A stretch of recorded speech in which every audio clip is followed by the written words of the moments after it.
So a little disclaimer beforehand. This video contain sensitive content. No, not that type of sensitive content, but sensitive material, subject. Wow. And any predictions that I say here are not true, so you should probably take it with a grain of salt. Any sort of troubles that stem from this, I am not responsible for. Thank you and enjoy. Hi, I guess I don't really do this much like commentary based things, but I guess something has happened. Nothing big. Took a big move, took a big leap. Went somewhere else. Took a travel maybe. But I guess this one's just gonna be predictions. Yes. We'll start off slow with Pokemon Brilliant Diamond, Shining Pearl. Those are the two new games that will be released for Nintendo Switch in November. It should be this month when it comes out. That's a few little things, I guess. Well, yeah, of course we're gonna need to have something to celebrate that. But do I expect much? No, not at all. Oh dear. So we're gonna make a few predictions on what's gonna happen. Firstly, I want to start by categorizing a little few things. Um, I guess we could start with the game. The game, it's not even out. Yeah, of course, right now when I'm making this, it's not out.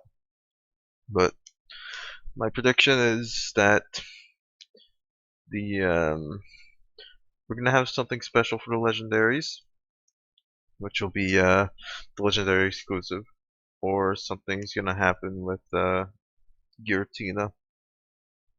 Yep, Dialga, Palkia, those two, debatably usable. They're the three gems for those legendaries. They might have something special since they are remakes, but they might not. Who knows? For game, I'd say it's probably going to be the same as always. Um, hmm. EXP share will probably be a possibly on the best bet. It's toggleable. On the worst, it's going to be not able to be toggled, which is pretty unfortunate. Which, if you consider those runs that don't like EXP share, I mean, considering my experience with Sword and Shield, which is not seen, yeah, EXP share was pretty busted once we got to Gen 8. Gen 6 was fine. You'd like, hey, you can do this easier now. But then again, it's not an item. Like, you're sacrificing. Like, if you want to an item, you sacrificed some EXP from your Pokemon you were battling and put it into this thing. Like, just picture something, I don't know. The Turtwig. You put your EXP from that Pokemon to your Turtwig. That was the power of equivalent exchange. In Gen 6, they reworked it. They said, now we want to make the game easier because we just wanted to make it easier for the casual peoples. That worked for the casuals, but some of the hardcore people didn't like it. That's fine. I'm fine with it. But you could just turn it off. But they stepped a few boundaries once they got to Gen 8. You can turn it off. So there you go. Fun. So yeah, bets are it could be any way. It just depends on how Game Freak takes it. But my bet is that it's probably going to be at least toggleable by some amount. and we're probably not gonna have a battle frontier like in Platinum or whatever. Might not. We might have it. That's debatable at most.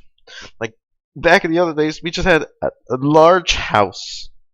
That's a house right there. It's yellow. It's a house, and back in my day, I didn't know what EVs and IVs were. Like, oh, I kept on getting rejects of level 1 Pokemon. Now I can use those to battle online for no apparent reason. And then a lot of stuff happened. Like, the super format is like, you have to actually use your brain for this one. Or else you're gonna suffer the consequences, lose your streak. Wait, this AI is not cheating, I swear to God. Oh yeah, guaranteed crit in the tutorial. I'm going to take a bet that's going to return as well. Guaranteed crit. Classic. I mean, you could... I mean, Game Freak, I don't know. That's just like the minor thing in life. Like, they want to show you that critical hits exist. Because you dealt extra damage to this thing. And guess what? You got a benefit out of it. It teaches new players. Like, if it's a mandatory battle, like, this isn't the worst thing. That's all I'm gonna say on that. It's mandatory crit in the beginning game. Not the worst. It teaches the player. It's simple. Has some etiquette to it. What else of the game is there? We're gonna have anti-soft locking measures. Or anti-game over. There's, I mean, sure, we can have your classic HMs or fly, not fly, surf, whatever. Those are lovely.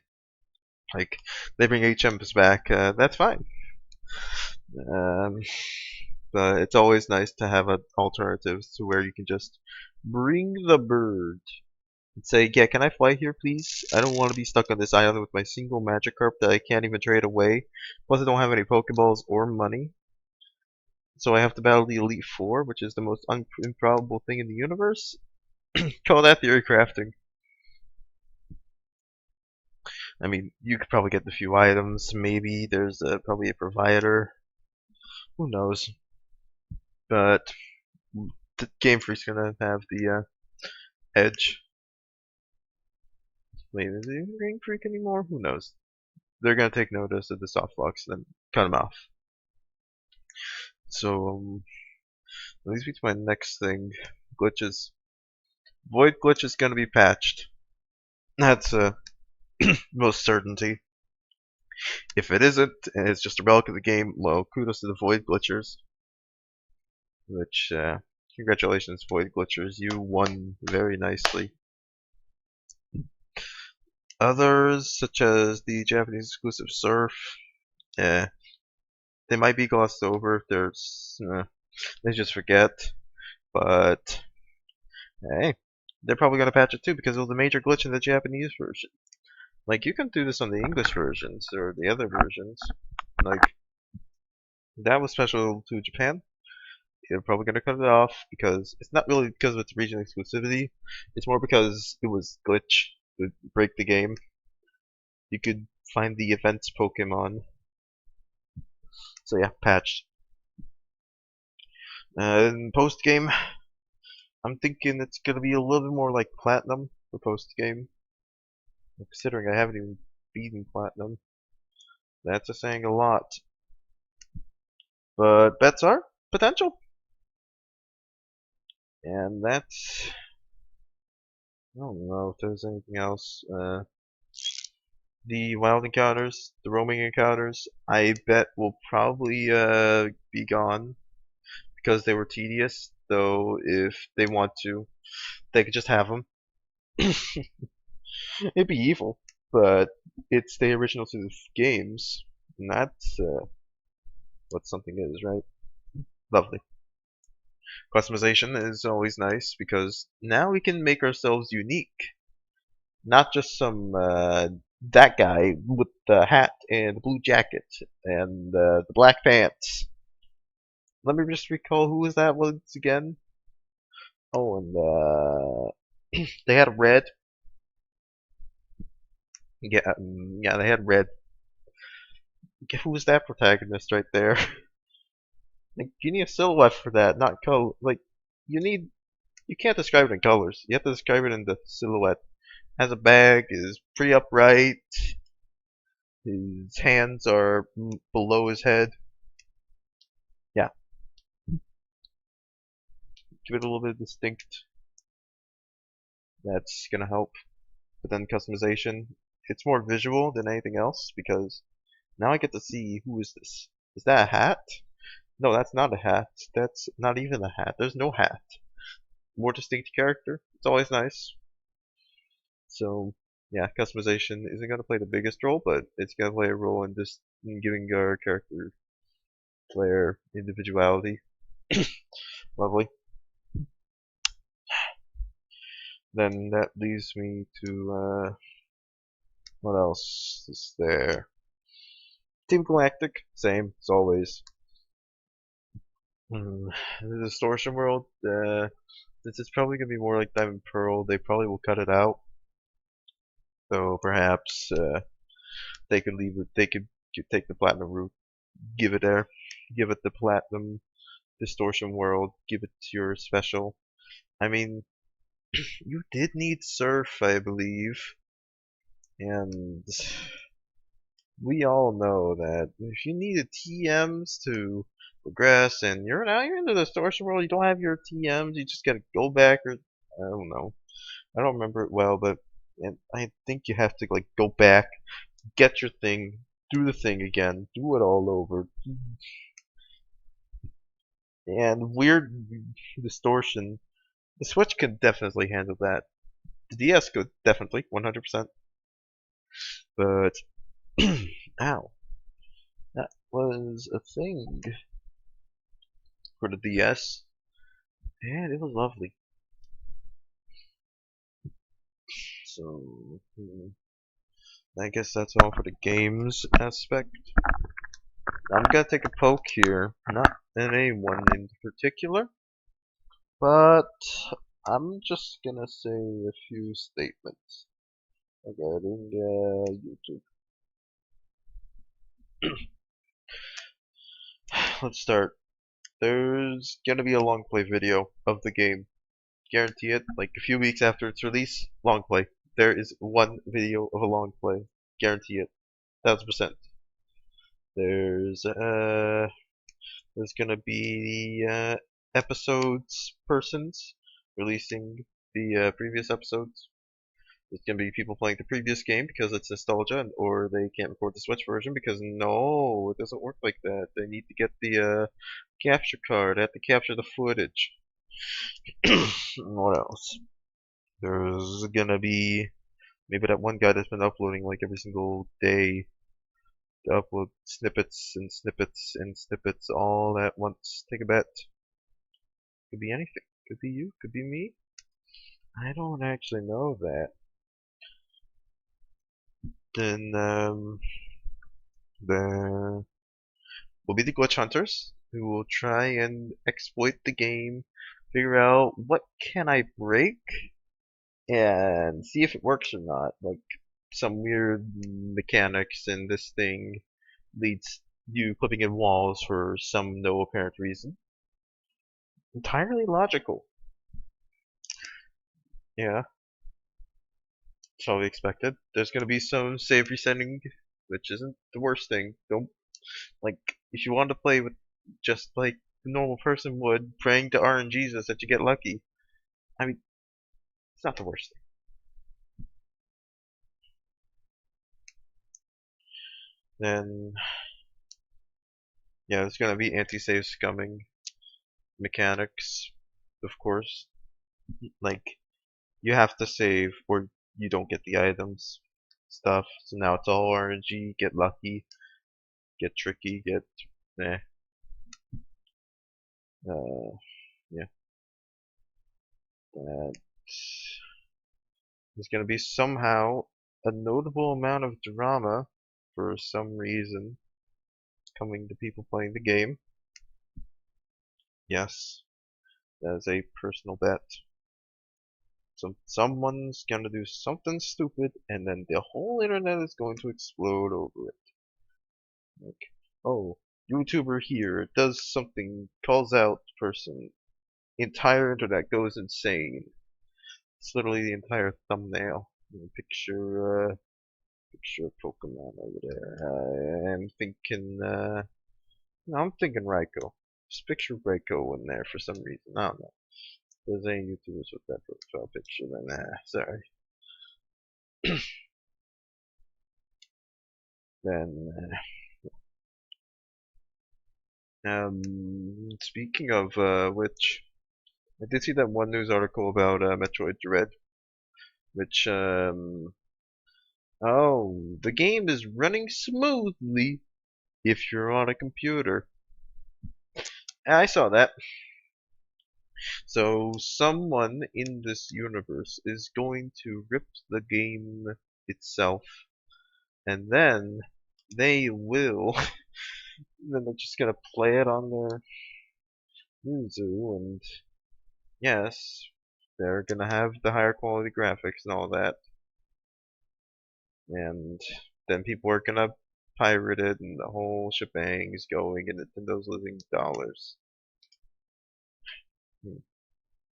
Yeah, congratulations. You just reached the pirate.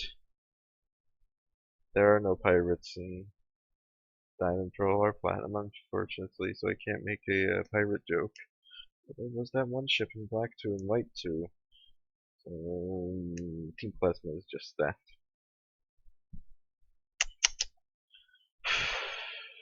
Well,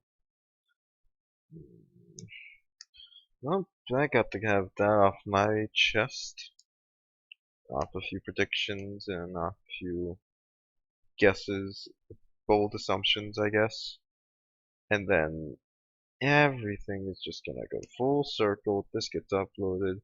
And let's take a bet on how many predictions are right. It's not probably gonna be a lot, but it's gonna be a potential some that are correct. Will they all be correct? No. It can't be all correct at the same time. There's gonna be some flaws. There's gonna be some predictions. And there's gonna be a few errors. And, yeah. People are gonna get more interested in the Pokemon series, of course, because, hey, new game, gotta play it. We have new people joining. They don't know anything. They are probably their first timers. They're gonna take their first step into a new series that was released like years ago.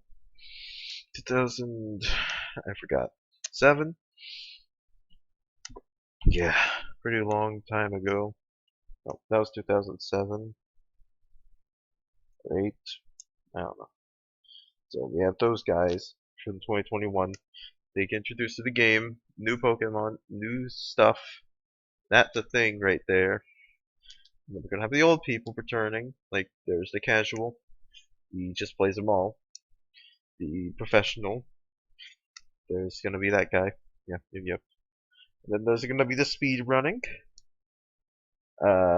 Day one speed runs just gonna be like Diamond and Pearl, but different because there's a switcheroos around the world. Congratulations, there are people and luck. There will be no more critical. Okay, well, in case enough, I think that should end my predictions for now about the game and community. Well, hey, hey, tell me if something dramatic comes up. Let's just say I predicted it, and we can call it at that. And absolutely nothing can happen afterward. What if I become the drama? Well, that's a prediction.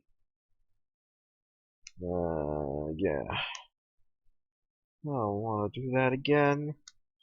Like, if I become the center of focus, I'm just gonna end up losing. Such is the power of defeat.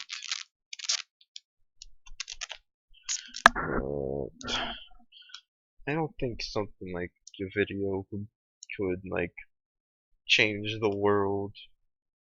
Like someone's gonna make a prediction. They just see this. It's literally just a black screen.